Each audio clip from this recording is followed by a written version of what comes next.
Welcome to Undo, the podcast where we rethink work, rest and play. I'm Dulcie. And I'm Yemisi. Hi. And we're here to have the conversations that don't happen enough about ambition, identity, rest, joy and doing life on your terms.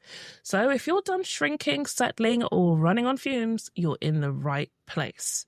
And today we're going to be talking about productivity.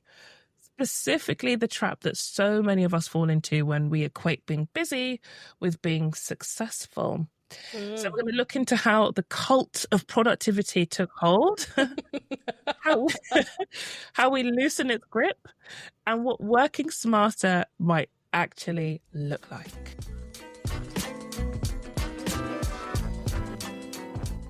Okay, so productivity. I don't know, there's something about that word. I don't know how you feel about that word, but I just kind of hate it.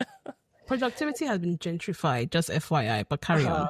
I feel like, I don't know, there's something so like inherently dehumanizing to me about productivity in a work setting, because it just immediately feels like, I don't know, it gives me sort of Henry Ford industrial era. Oh, right. Yeah. Okay. So I think of it from a corporate context. Yes, like okay, people got are just units and we are measuring their productivity.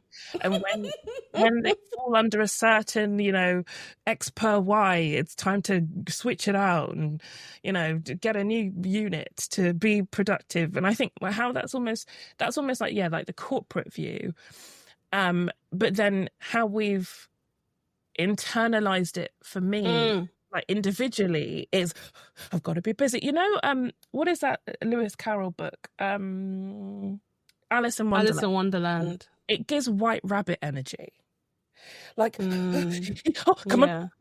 It's that, it just makes me feel really frenetic. And it's like, the busier you are, the more important you are, the better you are. It's that kind of, like, the more you are seen to be doing, emphasis on seen to be doing, the more you matter. So it's like faster, harder, stronger. It's like, it just gives me, like, and that isn't what productivity needs to mean, right? There are very positive ways in which you can think about being productive. I think, thinking about what we talked about around success and stuff, it's about how you define the thing. But just when I immediately upon hearing it, for me, it just gets my heckles up a bit of, oh God, here I am measured on output, not quality, just volume. So yeah, and it goes against my core belief about the importance of rest as well. So anyway, I'm just going on. How when you think about productivity, how do you feel about it? I have so many thoughts, Dulcie. I'm going to try and form a coherent structure, but forgive me if I go off-piste. See, people talk about productivity. African mothers. My God. You see, before productivity was a word, Saturday mornings. Yeah. At the crack of dawn. Okay, not African, Caribbean mothers. I know Caribbean mothers too. They're known for this as well. And then they come and they slam. See, the way they open your door in the morning, it's not just like you're committing a crime by sleeping. Yes, they break into your room. Yeah. The door slams against the wall, right? And it's like, what are you still doing in bed? Be up and doing. That phrase, be up and doing. Yeah. Be up and doing. When I finally got to live on my own, the Saturday morning lying, it became a form of rebellion for me. Yeah, that's the thing, right? But sometimes, here's a weird thing about life. I would go home after work on a Friday and clean on Friday night. So that you could get away with it on Saturday. And I was alone. No one was going to do anything. Policing yourself. Right. The indoctrination was complete. So yeah, there's that, there's the kind of African mom or Caribbean mom or Asian mom element. And there's also the like gender element as well. Because boys are not expected to be busy, right? But girls are. So there's that gender element as well, as if like part of your worth is associated with how busy you can be around the house. And so that's another thing that gets internalized. And then you have these productivity bros My God. A lot of them, what they actually need is therapy. Deep therapy. And I don't say this lightly, because some of them act as if they're demons that are chasing them and they're running from. Sis, bros, face those demons. There's nothing productive about what they're doing. What they're doing is escapism. They're practicing a form of escapism. But unfortunately, these are the people that have platforms. These are the people that have the reach. And so you have a situation where a word has been taken and bastardized. A group of people take that word and turn it into something else. No, I completely agree. I think you're absolutely right. Like there's almost sort of two approaches for this. There's the capitalist productivity from the business, right? The kind of depersonalization of, you are a business unit, you are a machine, and you need to deliver this output. Then there's the internalized version in which we've turned that productivity into some sort of virtue. So the more productive I am, the better of a human I am at work. And then there's the deeper version of that, where we're now talking about life as a productivity exercise, where you have to now maximize and productize your whole life, from waking in the morning to doing your shopping to taking a poo, like everything. Time blocking. Everything. I see so many videos, and they're not bad in themselves, but I see so much about my 5 to 9 before my 9 to 5, or my 5 to 9 after my 9 to 5. When you're just like, girl, go to bed, read a book, chill out. You don't need to have everything regimented. And more importantly, I mean, different types of people do things in different ways. There's nothing wrong with building a routine for yourself, but doing it and the performance of it, because so much of this stuff about productivity is performative. It's about what you are seen to do. You think about it at work, and people are, I'm just so busy, I don't know if I've got time to see. Okay, Rebecca. Like, okay. Sorry, Rebecca. Bex. Becky, I know you have meetings back to back, but you also set them up and you don't contribute, and no one wants to be in them. Like, well done for having a blocked out calendar, but where is the true value coming from in all of this? Similarly, you're looking at these hustle bros, and you're this young person that's trying to copy their 4 a.m. press-ups, 4:30 a.m. pray, 4:45 a.m. Who are you even praying to? That's what I'd love to know. But also, they're always on the first page of the Bible. I'm like, listen.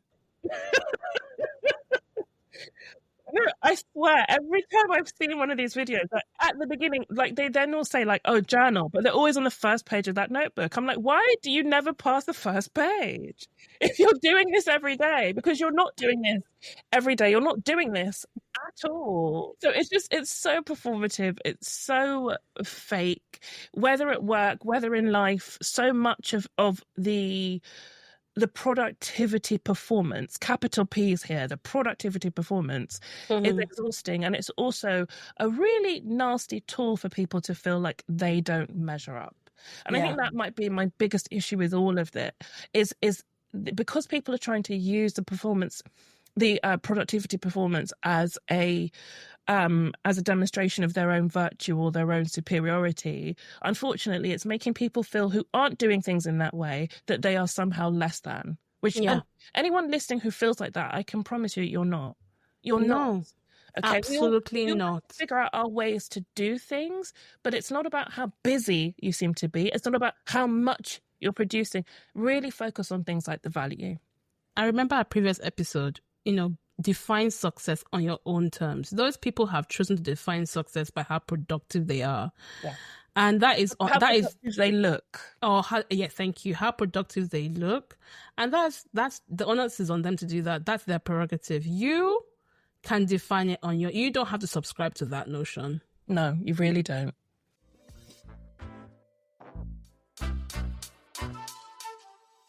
So bring all of that together then, and before we dip into a bit of research and insight, I think Dr. Dulcie Darkside might be coming back again. It's been a while. She's been resting, been hibernating, but I realised she's come out of her sarcophagus.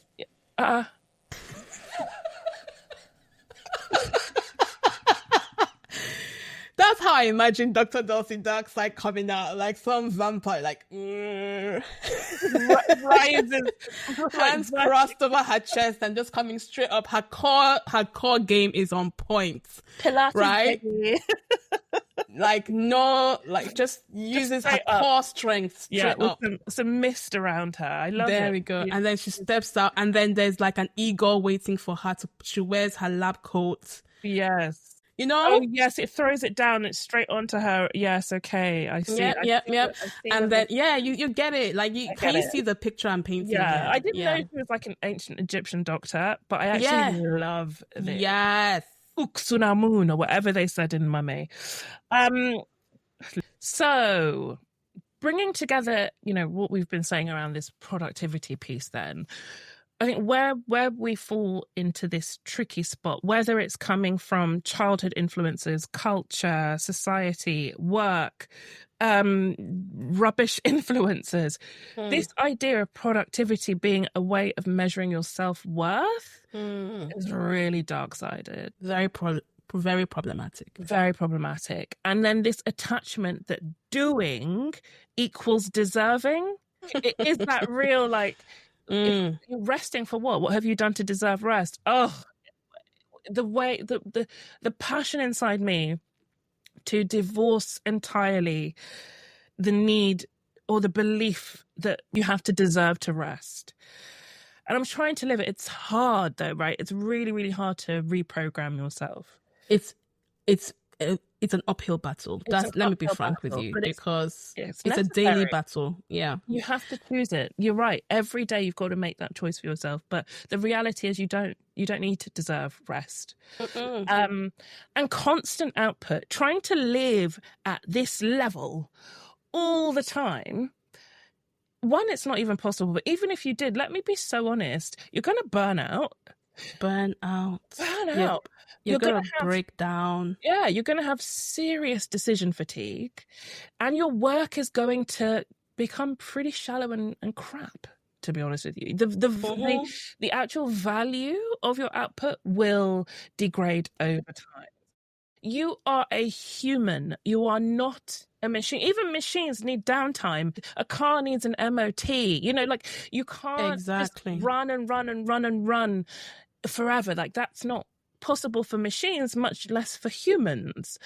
And then, of course, we talked about success, and within that we were talking about purpose, right? And having meaning behind what you do. And I think that's, again, a thing to consider here, where when we are in that space of, I've got to be productive, working at 100% of the time, where's the connection? Where's the purpose? Where's the meaning? Where you start to lose sort of sense of why you're even doing it.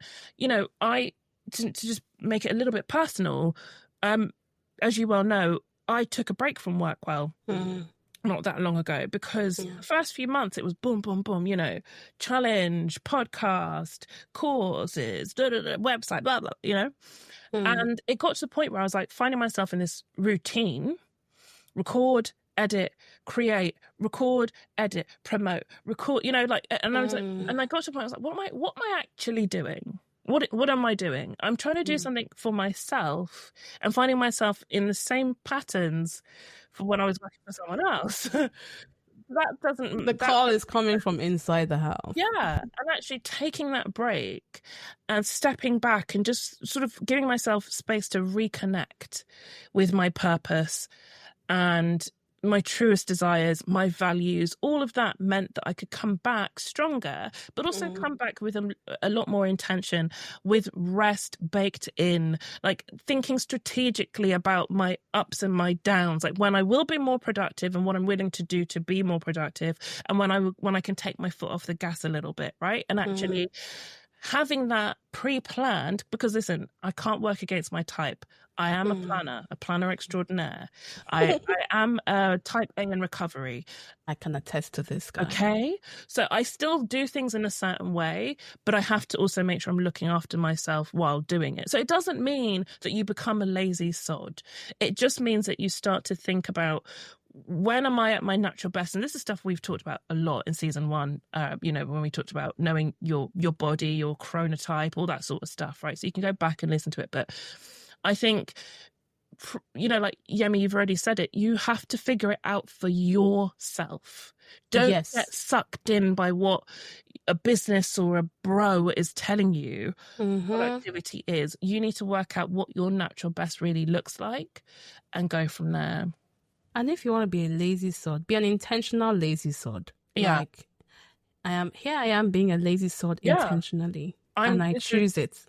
I'm exactly that, right? Like, I want to stop. I'm deliberately stopping. This is my time for it. And then because you are doing it with intention, you're not going to feel guilty, or at least you won't feel so exactly guilty. Stamp that guilt out, smash it to bits. Yeah. And before we move on, Dulcie, you just mentioned something that was you just sparked something in me that was is very important. Not everybody who has a microphone is an expert. We, because we are decent people, we keep telling you we are not experts. This is just us sharing our opinions and our experiences. Speak to a licensed professional. Yeah. Many people do not do this.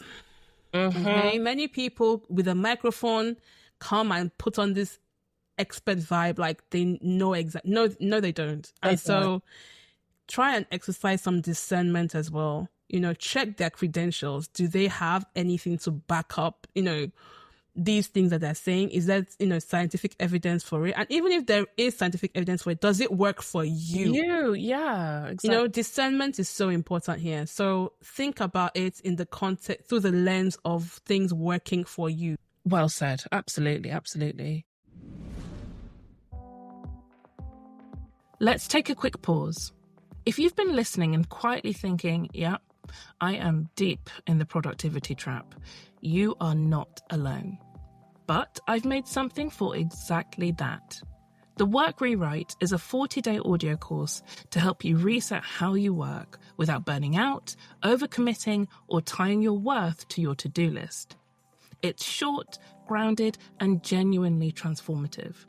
Just a few minutes a day to help you reclaim your time, your energy, and your attention. And because you're here with us on Undo, you can get 10% off with the code WORK10. Head to thisisworkwell.com/work rewrite or just tap the link in the show notes. All right, back to the episode. So let's do a little bit of research and insight. The Dulcie Dark Side. Yeah. Paging Dr. Dulcie Dark Side. I was going to do like a sort of accent from The Mummy and then realised I don't quite have those skills. You're going to just offend a whole group of people. Offensive. So rather than make everyone in North Africa hate me, I'm just going to carry on as normal. So we've created a world in which people look busy but feel empty. That's a bar. It's a bar, honey. And that isn't what it means to work smarter. That's what it means to be barely surviving. There's a book I mentioned, I can't remember which episode it was. I don't know if it was the last one or one before, but it's a book called Rest by Dr. Alex Pang. And in that, he says that real productivity isn't about time management, it's about energy management. And he found in his research, and he did extensive research across lots of different groups, but he found that for high-performing creatives, athletes, and thought leaders and thinkers, they often only worked in short bursts of about 4 to 5 hours a day. I personally find that I have got 4 good hours a day. And when I say that, even if my work day is 8, I have 4 hours where I'm able to do high energy, focus, like big work. Yes, visible output type situation. And then the rest is like meetings or admin, like, but for real, like high output, high value stuff or workshops and things like that, like I've probably got 4 or 5 hours a day to be at that point. And the rest of it, I have to be recovering, preparing, or laying the groundwork for something else. Yeah. And so I like to work to that. And again, when I do stuff, when I'm working just for myself, I probably will just do 4 hours a day full stop. And that will be that. When I'm done, I'm done, I think more about my tasks rather than hours. That's not... Yes, absolutely. What are you trying to achieve that day? Exactly. So according to Microsoft's 2023 Work Trend Index, 64% of workers say that they struggle to find the time and energy to do their job. And those employees are 3.5 times more likely to say that they struggle with innovative or strategic thinking. See what we're saying about when you are under the cosh, when you are feeling burnt out and wiped out and tired and you don't feel like you have the energy, you have the time, the quality of your output is going to falter. You can't be innovative or strategic because that does require space. It requires time. If you want to be an expansive thinker but you've got nothing to expand into because you're at your capacity, there's a problem there, right? You need to have space. And then the last bit of research here was a Harvard Business Review article from 2021 found that productivity tracking tools often reduce performance and morale. because people begin to optimize for metrics instead of meaning. Yeah. So it's like, oh, what a surprise. Monitoring people doesn't make them work better. Who knew? Everyone with a brain knew. So it's just, again, we have to stay in line with the meaning of what we're doing, not the what, the why, you know? Next up, we're going to do our living proof for the week. Yay! Da, da, da, da, da, living proof, living proof. Yeah, yeah, yeah.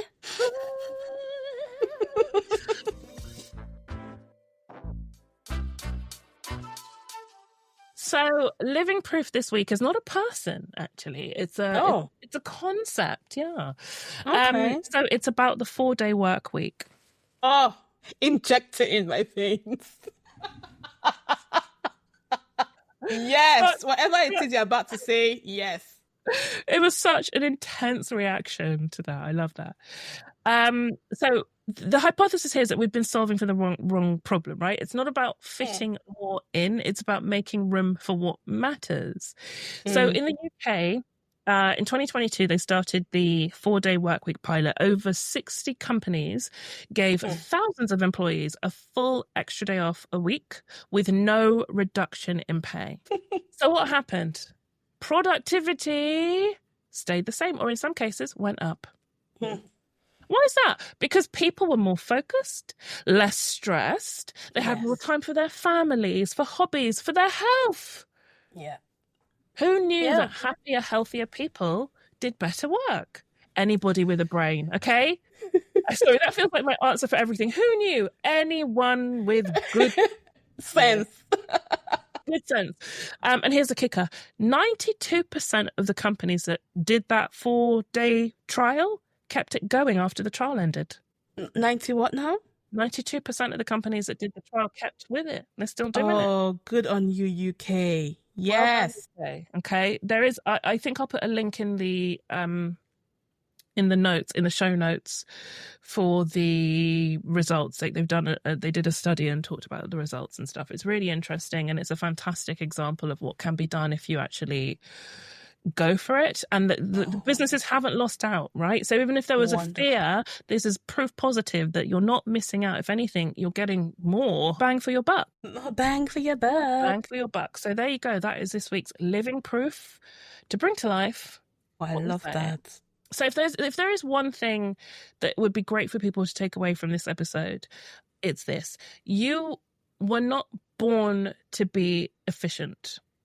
You were born to be effective and fulfilled. Yes. So working smarter means asking what actually needs to be done, not just how fast you can do it. You're not a robot. Simple. You know, you are a human being, not human doing. There you go. You got that?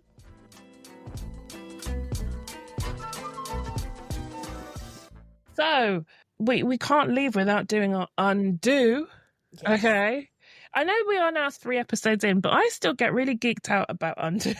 I love it. So this week, if you are ready to rethink how you work, not just how much you do, let's get into the undo. So what you need to unlearn that being productive makes you more valuable.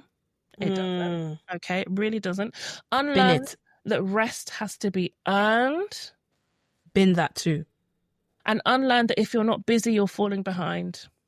Bin it. Okay?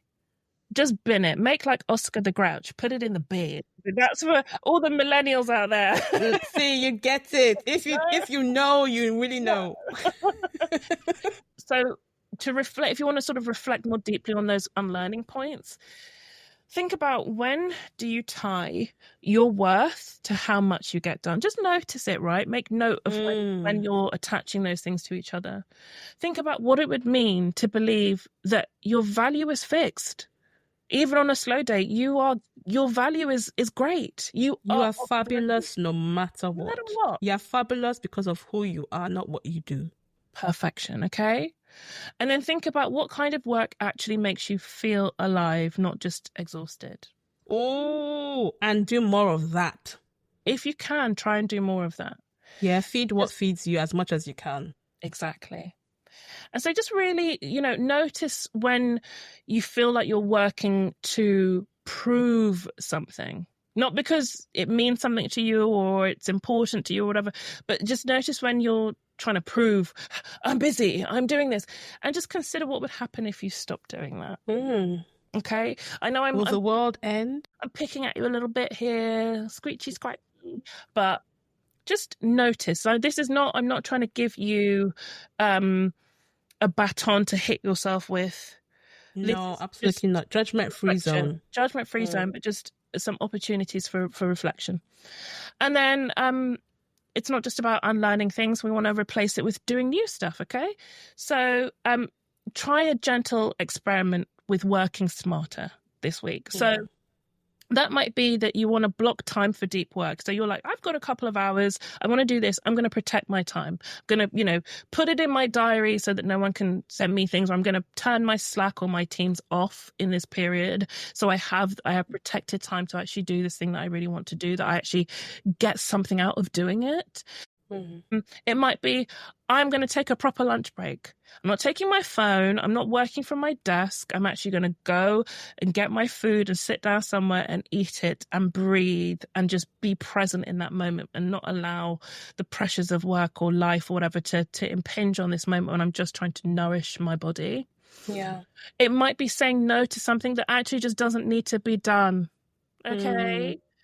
And it might be saying, right, here's one meaningful task that I'm going to focus on rather than these 5 shallow ones. Yeah. So the goal isn't about doing nothing. It's about doing the right things and not leaving yourself behind.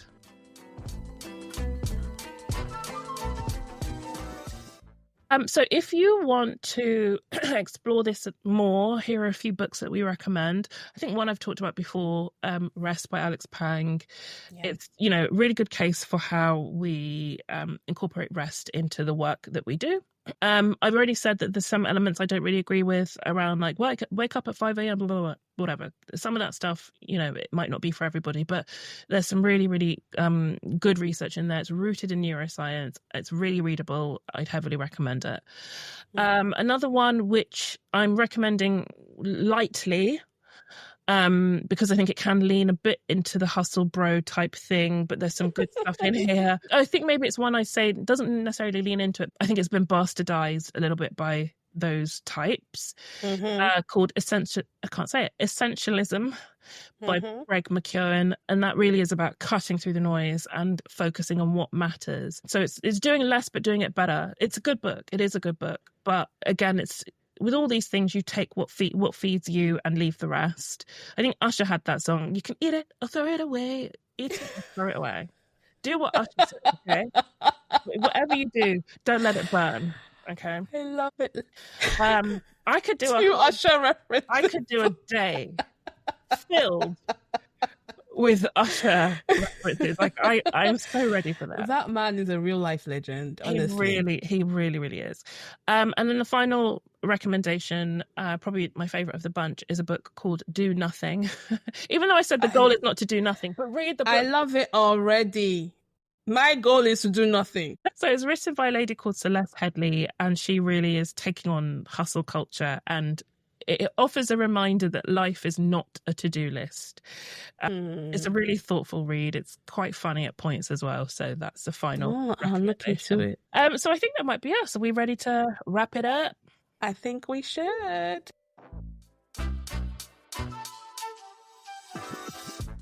So if this episode made you question this do more culture, we hope that it sparks a shift in how you work. And if someone in your life is stuck in the productivity trap, pass this on to them. If you've got a few seconds, a 5-star rating or a quick review really helps us reach more people. And it's free. It's so free. Do it. We're also doing short minisodes this season where we unpack real dilemmas from listeners. So if there's something you're wrestling with, be it boundaries, burnout, awkward stuff at work, send your email to dilemma@thisisworkable.com. And don't worry, we'll make sure you stay anonymous. Want to keep up with us online? You'll find all the links in the show notes. Next time, we are talking about rest. You might think, but we've been talking about rest. Shut up. We're still talking about rest. You can never talk enough about rest. Never talk enough about rest. That rest is the one thing we all need more of. Absolutely. So we're going to be talking about rest and why you still feel tired even after a full night's sleep and a big mug of coffee. And I'm not talking about myself, but I am. Self-insert. And we're going to be talking about the 7 types of rest that you might be missing in your life. Ooh. Yeah, so let's go. See you next week. Bye.